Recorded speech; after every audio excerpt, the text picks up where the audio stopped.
നമസ്കാരം. അനു ഓൺലൈനിലേക്ക് ഏവർക്കും സ്വാഗതം. 10ാം തരത്തിലെ അടിസ്ഥാന പാഠാവലി 3ാമത്തെ യൂണിറ്റ് അറിവിന്നറിവായി നിറവായി. ഈ യൂണിറ്റിലെ 2ാമത്തെ പാഠമാണ് ഇന്നത്തെ ക്ലാസ്. വള്ളത്തോൾ നാരായണ മേനോൻ എഴുതിയ സാഹിത്യമഞ്ജരി 7ാം ഭാഗത്തിൽ നിന്ന് എടുത്തതാണ് എൻ്റെ ഭാഷ എന്ന കവിത. ഇനി നമുക്ക് കവിയെ പരിചയപ്പെടാം. വള്ളത്തോൾ നാരായണ മേനോൻ മലയാളത്തിലെ മഹാകവിയും ആധുനിക കവിത്രയത്തിൽ ഒരാളുമാണ് വള്ളത്തോൾ. മലപ്പുറം ജില്ലയിലെ തിരൂരിൽ ജനനം. കേരള കലാമണ്ഡലത്തിൻ്റെ സ്ഥാപകനായ അദ്ദേഹം കേരളത്തിൻ്റെ തനത് കലകളിലൊന്നായ കഥകളിയെ പരിപോഷിപ്പിക്കുന്നതിനും ശ്രമിച്ചിട്ടുണ്ട്. കേരള വാൽമീകി എന്നും രാജ്യസ്നേഹം തുടിക്കുന്ന കവിതകൾ കൊണ്ട് ദേശീയ കവി എന്നും അറിയപ്പെട്ടു. മഹാത്മാഗാന്ധിയുടെ ആദർശങ്ങളിൽ അടിയുറച്ച് വിശ്വസിക്കുകയും ഗാന്ധിജിയെ ഗുരുനാഥനായി സ്വീകരിക്കുകയും ചെയ്തു.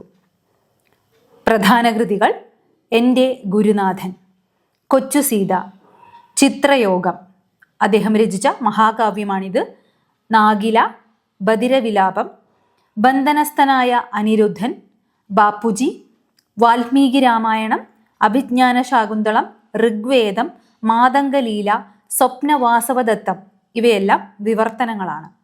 മഗ്ദലന മറിയം, സാഹിത്യമഞ്ജരി 11 ഭാഗങ്ങൾ. പുരസ്കാരങ്ങൾ: കവിതിലകൻ, കവി സാർവഭൗമൻ, പത്മവിഭൂഷൺ എന്നിവയാണ് അദ്ദേഹത്തിന് ലഭിച്ച പുരസ്കാരങ്ങൾ. 1958 അദ്ദേഹം അന്തരിച്ചു. കവിതയിലേക്ക് എത്തുന്നതിന് മുമ്പായി കൊടുത്തിരിക്കുന്ന അനുബന്ധ വാക്യത്തിൻ്റെ ആശയം മനസ്സിലാക്കാം. നമ്മൾ ഉയിരേകിയ വാക്കുകൾ തോളോടു തോൾ ചേർന്ന് നമ്മുടെ നാടിനെ നിർമ്മിക്കുന്നു. നമ്മുടെ നാടിൻ്റെ നവോത്ഥാന കാലഘട്ടം സാമൂഹിക നീതി, സമത്വം, വിദ്യാഭ്യാസം, സ്ത്രീ മുന്നേറ്റം തുടങ്ങിയ മൂല്യങ്ങൾ ഉയർത്തിപ്പിടിച്ച കാലമായിരുന്നു. ഈ ഉണർവിൻ്റെ പ്രധാന ആയുധമായിരുന്നു ഭാഷ. ആശയങ്ങൾ ജനങ്ങളിലേക്ക് എത്തിക്കാനും ചിന്തകളെ ഉണർത്താനും മാറ്റത്തിന് വഴി തുറക്കാനും ഭാഷ സഹായിച്ചു. ആധുനിക കേരള നിർമ്മിതിയിൽ ഭാഷ എല്ലാവരെയും ഒന്നിച്ചു നിർത്തിയ ചങ്ങലയായിരുന്നു. ഭാഷയെ വെറുമൊരു ആശയവിനിമയോപാധി ആക്കാതെ അതിനെ സമൂഹ മാറ്റത്തിനുള്ള ആധാരമായും വേദിയായും നവോത്ഥാന പ്രവർത്തകർ ഉപയോഗിച്ചു. ഭാഷ നവോത്ഥാനത്തിൻ്റെ നാഴികക്കല്ലായിരുന്നു. നമ്മൾ നിർമ്മിച്ച ഭാഷ തന്നെ നമ്മുടെ നാടിനെ ഐക്യപ്പെടുത്തുന്നു. പല സാഹിത്യ സൃഷ്ടികളും നവോത്ഥാന പ്രവർത്തനങ്ങൾക്ക് വെളിച്ചം വിതറുന്നവയായിരുന്നു. ഇനി നമുക്ക് കവിതയിലേക്ക് വരാം. എൻ്റെ ഭാഷ. മിണ്ടിത്തുടങ്ങാൻ ശ്രമിക്കുന്ന പിഞ്ചിളം ചുണ്ടിന്മേലമ്മിഞ്ഞ പാലോടൊപ്പം അമ്മയെന്നുള്ള 2 അക്ഷരമല്ലയോ സമ്മേളിച്ചിടുന്നതൊന്നാമതായി. മറ്റുള്ള ഭാഷകൾ കേവലം ധാത്രിമാർ, മർത്യന്നു പെറ്റമ്മ തൻ ഭാഷ താൻ. മാതാവിൻ വാത്സല്യ ദുഗ്ധം നുകർന്നാലേ പൈതങ്ങൾ പൂർണ്ണ വളർച്ച നേടൂ. അമ്മ താൻ തന്നെ പകർന്നു തരുമ്പോഴേ നമ്മൾക്ക് അമൃതായി തോന്നൂ. ആദ്യമായി സംസാരിച്ചു തുടങ്ങുന്ന കുഞ്ഞിൻ്റെ ചുണ്ടിൽ അമ്മിഞ്ഞപ്പാലോടൊപ്പം മാതൃഭാഷയുടെ മധുരവും കൂടിച്ചേരുന്നു. കുഞ്ഞ് ആദ്യമായി ഉച്ചരിക്കുന്ന വാക്ക് അമ്മ എന്നായിരിക്കും. അത് ആ കുഞ്ഞ് ജനിച്ചു വളർന്ന അവൻ്റെ അല്ലെങ്കിൽ അവളുടെ മാതൃഭാഷയിലുള്ള വാക്കായിരിക്കും അമ്മ എന്നുള്ളത്. ഇങ്ങനെ അമ്മ എന്നുള്ള ആ 2 അക്ഷരം സമ്മേളിക്കുന്നു. അമ്മയുടെ പാലുപോലെ അത്രയും പുണ്യമാണ് മാതൃഭാഷ എന്ന സൂചനയാണ് ഇവിടെയുള്ളത്. സമ്മേളിക്കുക, ഒത്തുചേരുക. ധാത്രിമാർ എന്നാൽ വളർത്തമ്മ എന്നാണ് അർത്ഥം. മറ്റുള്ള ഭാഷകളൊക്കെ കേവലം വളർത്തമ്മമാരാണ്. മർത്യന്, മനുഷ്യന് പെറ്റമ്മ എന്നത് സ്വന്തം ഭാഷയാണ്, മാതൃഭാഷയാണ്. മാതാവ്, അമ്മ, വാത്സല്യ ദുഗ്ധം, ദുഗ്ധം എന്നാൽ പാൽ. അമ്മ സ്നേഹത്തോടെ പകർന്നു നൽകുന്ന ആ പാൽ നൽകിയെങ്കിൽ മാത്രമേ പൈതങ്ങൾ, കുഞ്ഞുങ്ങൾ പൂർണ്ണ വളർച്ച നേടൂ. ഒരു നവജാത ശിശുവിന് അമ്മയുടെ പാൽ പൂർണ്ണ വളർച്ചയ്ക്ക് എത്രമാത്രം പ്രാധാന്യമുള്ളതാണോ അതുപോലെയാണ് മനുഷ്യൻ്റെ വളർച്ചയ്ക്ക് അവൻ്റെ മാതൃഭാഷയും എന്ന സൂചനയാണ് ഇവിടെയുള്ളത്. അത് അമ്മ തന്നെ പകർന്നു തരുമ്പോഴാണ് നമ്മൾക്കത് അമൃതായി തോന്നുകയുള്ളൂ. ഏതൊരു വേദവും ഏതൊരു ശാസ്ത്രവും ഏതൊരു കാവ്യവും ഏതൊരാൾക്കും ഹൃത്തിൽ പതിയേണമെങ്കിൽ സ്വഭാഷതൻ വക്ത്രത്തിൽ നിന്നു താൻ കേൾക്ക വേണം. ഹൃദ്യം സ്വഭാഷതൻ ശീകരമോരോന്നു മുൾത്തേനായി ചേരുന്നു ചിത്തതാരിൽ.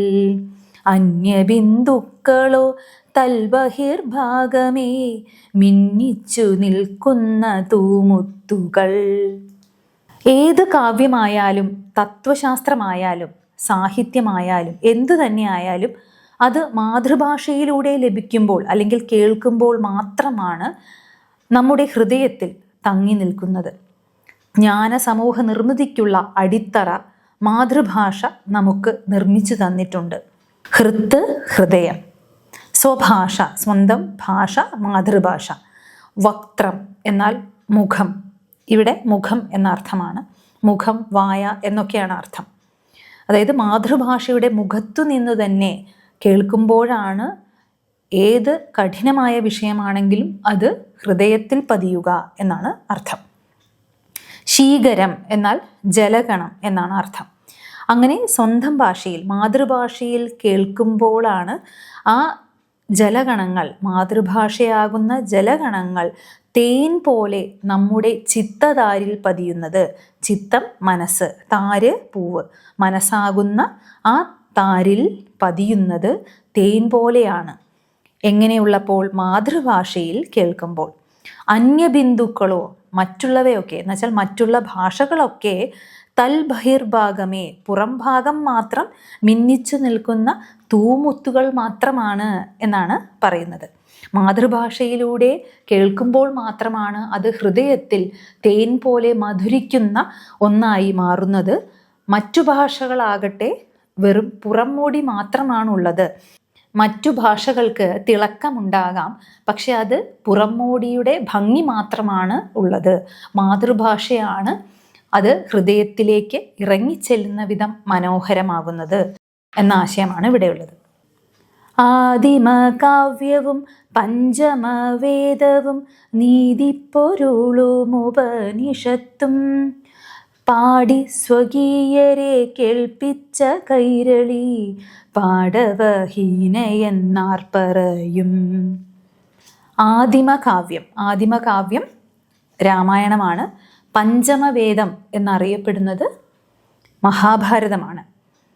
ഉപനിഷത്തുക്കൾ ഇവയെല്ലാം സ്വകീയരെ എന്നുവെച്ചാൽ സ്വന്തമായിട്ടുള്ളവരെ പാടിക്കേൾപ്പിച്ചു നമ്മുടെ മാതൃഭാഷയാകുന്ന മലയാളം, കൈരളി.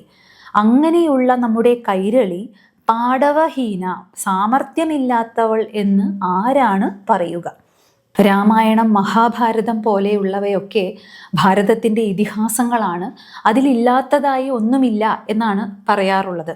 അത്രയും ഗഹനമായ കാര്യങ്ങൾ, വ്യത്യസ്തമായ സന്ദർഭങ്ങൾ, മനുഷ്യ സ്വഭാവങ്ങൾ ഇതെല്ലാം ഉൾക്കൊള്ളുന്ന ഇതിഹാസങ്ങൾ, അതുപോലെ ഉപനിഷത്തുക്കൾ ഇവയെല്ലാം തന്നെ വളരെയേറെ തത്വചിന്താപരമായതും ഗഹനമായിട്ടുള്ള വിഷയങ്ങളുമൊക്കെയാണ്.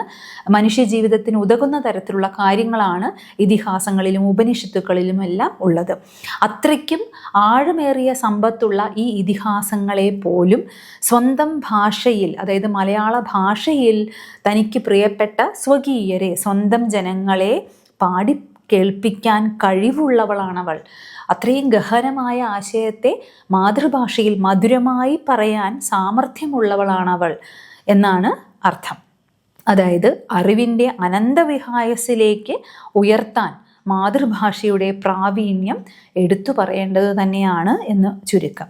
ബുദ്ധിമാന്മാരെ സ്വഭാഷത്തറവാട്ടിൽ സ്വത്തു വളർത്തുവാൻ യത്നം ചെയ്വിൻ. ആലസ്യത്തിനു നീവാ പാമ്പു നൽകുവിൻ. ഫാലത്തിലോലും വിയർപ്പിനാലേ. ഏറെ വാക്കെന്തിനു നാളെ മുതൽക്കിനി കൈരളി തൻ്റെ ഗൃഹാങ്കണത്തിൽ പാണ്ഡിത്യ ഭിക്ഷയ്ക്കായി വന്നവർ ഭാണ്ഡം നിറച്ചേ തിരിച്ചുകൂടൂ. കേടൊറ്റൊരൗദാര്യശീലത്തിലെന്നെ കേളി കേട്ടുള്ളവർ കേരളീയർ. കേടറ്റൊരൗദാര്യശീലത്തിലെന്നെ കേളി കേട്ടുള്ളവർ കേരളീയർ. ഇവിടെ പണ്ഡിതന്മാരോട്, അറിവുള്ളവരോട്, കേരളീയരോടൊക്കെയായി ഇവിടെ കവി പറയുകയാണ്, സ്വഭാഷത്തറവാട്ടിൽ, നമ്മുടെ മാതൃഭാഷയാകുന്ന തറവാട്ടിലെ സ്വത്ത് വളർത്തുവാൻ പ്രയത്നം ചെയ്യുവിൻ, അതിനുവേണ്ടി അധ്വാനിക്കുവിൻ. ജ്ഞാനസമ്പാദനത്തിനു വേണ്ടി മാതൃഭാഷയെ വളർത്താൻ നമ്മൾ പ്രയത്നിക്കണം, ഭാഷയ്ക്കു വേണ്ടി വിയർപ്പൊഴുക്കണം എന്ന സൂചനയാണ് ഇവിടെ. ആലസ്യം എന്ന് വെച്ചാൽ അലസത. നിവാപാമ്പു എന്നാൽ ഉദകക്രിയയ്ക്കുള്ള ജലമാണത്. ഇവിടെ നമ്മുടെ അധ്വാനത്തിൻ്റെ ഫലമായി, അതായത് നമ്മുടെ ജ്ഞാനസമ്പാദനത്തിനു വേണ്ടി മാതൃഭാഷയെ വളർത്താനായിട്ടുള്ള ഒരുപാട് പ്രവർത്തനങ്ങളുണ്ട്. അതിനുവേണ്ടി നമ്മൾ അധ്വാനിക്കണം. അങ്ങനെ അധ്വാനിച്ചുണ്ടാകുന്ന നെറ്റിയിൽ പൊടിയുന്ന ആ വിയർപ്പ് കൊണ്ട് അലസതയ്ക്ക്, ഉദകക്രിയയ്ക്കുള്ള ജലം തളിക്കുക എന്നാണ്. മരണാനന്തര ചടങ്ങിലാണ് നമ്മൾ ഈ ഉദകക്രിയയ്ക്കുള്ള ജലം തളിക്കുന്നത്. അപ്പോൾ ആലസ്യത്തിന്, അലസതയ്ക്ക് അങ്ങനെ ഒരു വിരാമമിടൂ എന്നാണ് ഇവിടെ കവി ആഹ്വാനം ചെയ്യുന്നത്. കാരണം ഇന്നത്തെ തലമുറ മാതൃഭാഷയ്ക്ക് വേണ്ടി ഉണർന്നു പ്രവർത്തിച്ചെങ്കിൽ മാത്രമേ ഈ സ്വഭാഷത്തറവാട്ടിൻ്റെ സ്വത്ത് വളർത്തുവാൻ സാധിക്കുകയുള്ളൂ എന്നൊരു ആശയം കൂടി അതിലുണ്ട്. ഏറെ വാക്കെന്തിനാണ് നാളെ മുതൽക്ക് മലയാള ഭാഷയാകുന്ന ഈ ഗൃഹാങ്കണത്തിൽ, ഗൃഹം വീട്, വീടിൻ്റെ മുറ്റത്തിൽ പാണ്ഡിത്യഭിക്ഷയ്ക്കായി വന്നവർ ഭാണ്ഡം നിറച്ചേ തിരിച്ചു പോകാവൂ. അതായത് മാതൃഭാഷയാകുന്ന തറവാടിൻ്റെ മുറ്റത്ത് വരുന്നവർ അറിവിൻ്റെ ഭാണ്ഡം നിറച്ചു മാത്രമേ തിരിച്ചു പോകാൻ പാടുള്ളൂ. അതിനുവേണ്ടി നമ്മൾ പ്രയത്നിക്കണം എന്നാണ്. ഒട്ടും കോട്ടം തട്ടാത്ത ഔദാര്യശീലത്തിന് നമ്മൾ പണ്ടേക്കു പണ്ടേ, അതായത് കേരളീയരായ നമ്മൾ പണ്ടേക്കു പണ്ടേ കേളി കേട്ടവരാണ്, പ്രസിദ്ധരാണ് എന്നാണ്. കേരളീയർ ഔദാര്യവും ഔന്നിത്യവും ദാനശീലവും ഉള്ളവരാണ്. അതുകൊണ്ട് നമ്മുടെ ഭാഷാ തറവാട്ടിൽ എത്തുന്ന ഏതൊരു വ്യക്തിക്കും, അത് വിദേശത്തുള്ളവരാകാം, അന്യദേശക്കാരാകാം, ആരാണെങ്കിലും നമ്മുടെ ഭാഷാ തറവാട്ടിന് മുന്നിൽ വന്നു നിൽക്കുമ്പോൾ അവരുടെ ഭാണ്ഡം നിറയണം എന്നാണ് കവി പറയുന്നത്. അതിനുവേണ്ടി നമ്മൾ മലയാളികൾ അധ്വാനിക്കണം, അലസത ഒഴിവാക്കണം എന്ന സൂചന. മാതൃഭാഷയിലൂടെ നേടുന്ന അറിവ് നിരവധി സാമൂഹ്യ മുന്നേറ്റങ്ങൾക്കും പോരാട്ടങ്ങൾക്കും വഴിയൊരുക്കുന്നു. ഇത് സാമൂഹിക പുരോഗതിയെയും മനുഷ്യവിജ്ഞാനത്തെയും മുന്നോട്ട് നയിക്കുന്നു. ഭാഷ പഠിച്ചതിലൂടെ എല്ലാവർക്കും സാർവത്രിക വിദ്യാഭ്യാസം ലഭിച്ചു. ഇത് സമൂഹത്തിന് വലിയ പുരോഗതി കൈവരിക്കാൻ ഇടയായി. അങ്ങനെ ജ്ഞാന സമൂഹത്തിലേക്ക് മാറാനും അത്തരത്തിലൊരു സാംസ്കാരിക അടിത്തറ ഉണ്ടാക്കുവാനും മാതൃഭാഷ വഴിയൊരുക്കി. ഇനി നമുക്ക് ചോദ്യോത്തരങ്ങളിലേക്ക് വരാം.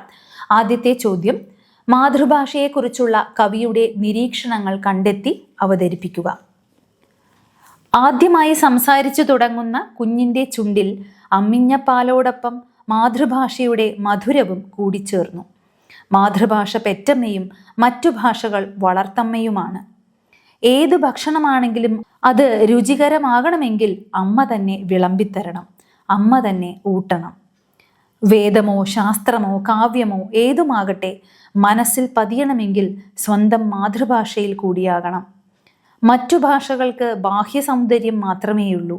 ആദിമ കാവ്യവും വേദങ്ങളും ഉപനിഷത്തുക്കളും നമ്മെ പാടിക്കേൾപ്പിച്ച കൈരളിയുടെ സാമർഥ്യം എടുത്തു പറയേണ്ടതാണ്. അറിവിൻ്റെ അനന്തവിഹായസിലേക്ക് ഉയർത്താൻ മാതൃഭാഷയുടെ പ്രാവീണ്യം എടുത്തു പറയേണ്ട ഒന്നുതന്നെ. ജ്ഞാനസമ്പാദനത്തിനു വേണ്ടി മാതൃഭാഷയെ വളർത്താൻ നമ്മൾ പ്രയത്നിക്കണം. ഭാഷയ്ക്കു വേണ്ടി വിയർപ്പൊഴുക്കണം. മാതൃഭാഷയാകുന്ന തറവാടിൻ്റെ മുറ്റത്ത് വരുന്നവർ അറിവിൻ്റെ ഭാണ്ഡം നിറച്ചു മാത്രമേ തിരിച്ചു പോകാൻ പാടുള്ളൂ. മാതൃഭാഷയിലൂടെ നേടുന്ന അറിവ് നിരവധി സാമൂഹ്യ മുന്നേറ്റങ്ങൾക്കും പോരാട്ടങ്ങൾക്കും വഴിയൊരുക്കുന്നു. ഇത് സാമൂഹ്യ പുരോഗതിയെയും മനുഷ്യവിജ്ഞാനത്തെയും മുന്നോട്ട് നയിക്കുന്നു. ഭാഷ പഠിച്ചതിലൂടെ എല്ലാവർക്കും സാർവത്രിക വിദ്യാഭ്യാസം ലഭിച്ചു. ഇത് സമൂഹത്തിന് വലിയ പുരോഗതി കൈവരിക്കാൻ ഇടയായി. അങ്ങനെ ജ്ഞാനസമൂഹത്തിലേക്ക് മാറാനും അത്തരത്തിലൊരു സാംസ്കാരിക അടിത്തറ ഉണ്ടാവാനും വഴിയൊരുക്കി. അടുത്ത ചോദ്യം, കവിതയ്ക്ക് ഉചിതമായ ഈണവും താളവും നൽകി ഭാവാത്മകമായി അവതരിപ്പിക്കുക. കാവ്യഭാഗം ആശയം ഉൾക്കൊണ്ട് ഭാവാത്മകമായി വ്യത്യസ്തമായ രീതിയിൽ ചൊല്ലി അവതരിപ്പിക്കാവുന്നതാണ്. അടുത്ത ചോദ്യത്തിലേക്ക് വരാം. ബുദ്ധിമാന്മാരെ സ്വഭാഷത്തറവാട്ടിൽ സ്വത്തു വളർത്തുവാൻ യത്നം ചെയ്വിൻ. ഏറെ വാക്കെന്തിനു നാളെ മുതൽക്കിനി കൈരളി തൻ്റെ ഗൃഹാങ്കണത്തിൽ പാണ്ഡിത്യ ഭിക്ഷയ്ക്കായി വന്നവർ ഭാണ്ഡം നിറച്ചേ തിരിച്ചുകൂടൂ. മാതൃഭാഷയുടെ സ്വത്ത് വർദ്ധിപ്പിച്ച് വിജ്ഞാന ഭാഷയായി വളർത്തുന്നതിന് എന്തെല്ലാം പ്രവർത്തനങ്ങളാണ് ഇതുവരെ നടന്നിട്ടുള്ളത്, ഇനിയും എന്തെല്ലാമാണ് ഏറ്റെടുക്കാനുള്ളത്? ചർച്ച ചെയ്ത് നിരീക്ഷണങ്ങൾ അവതരിപ്പിക്കുക. ആദിമ കാവ്യത്തെയും വേദങ്ങളെയും ഉപനിഷത്തുക്കളെയും പകർന്നു കൊടുക്കാനുള്ള ശേഷി നമ്മുടെ ഭാഷയ്ക്കുണ്ട്.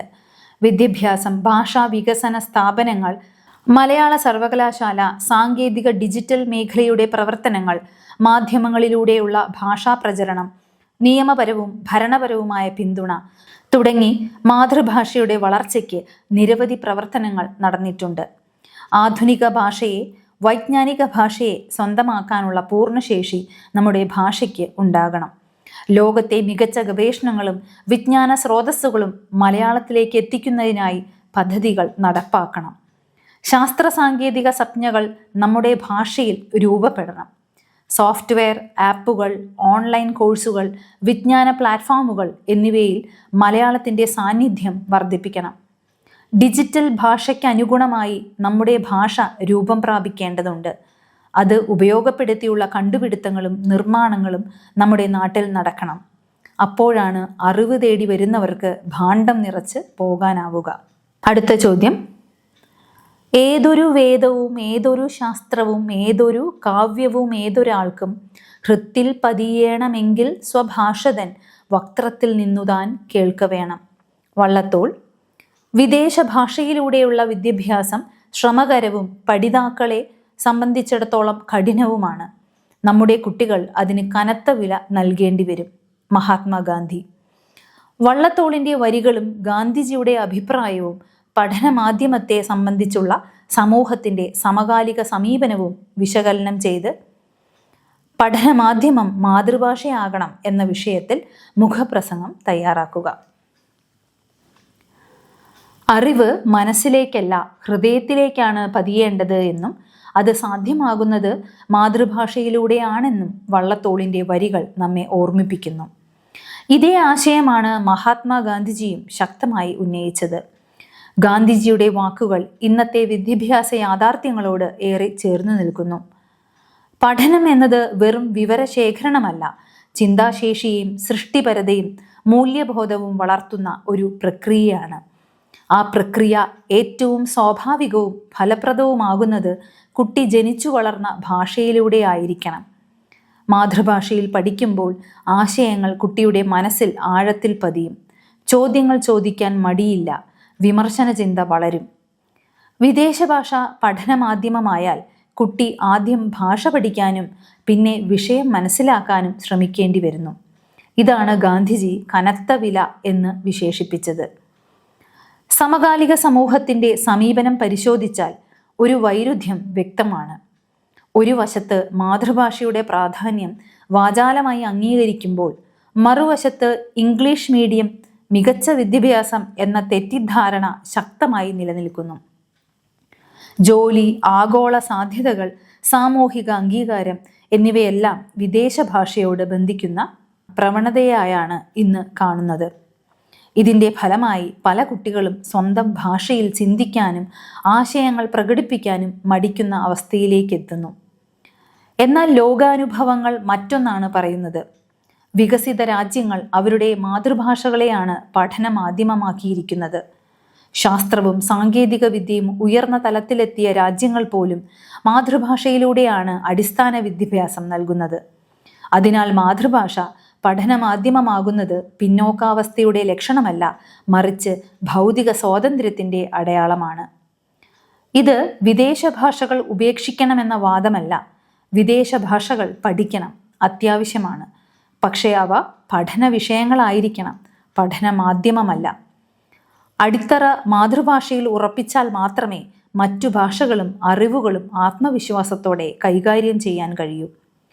അതിനാൽ വള്ളത്തോളിൻ്റെയും ഗാന്ധിജിയുടെയും ചിന്തകൾ ഇന്നത്തെ വിദ്യാഭ്യാസ ചർച്ചകളുടെ ഹൃദയബിന്ദുവാണ്. പഠനമാധ്യമം മാതൃഭാഷ ആകണം. അത് കുട്ടിയുടെ അവകാശമാണ്, സമൂഹത്തിൻ്റെ ഉത്തരവാദിത്വമാണ്, രാഷ്ട്രത്തിൻ്റെ ഭാവിയിലേക്കുള്ള നിക്ഷേപവുമാണ്.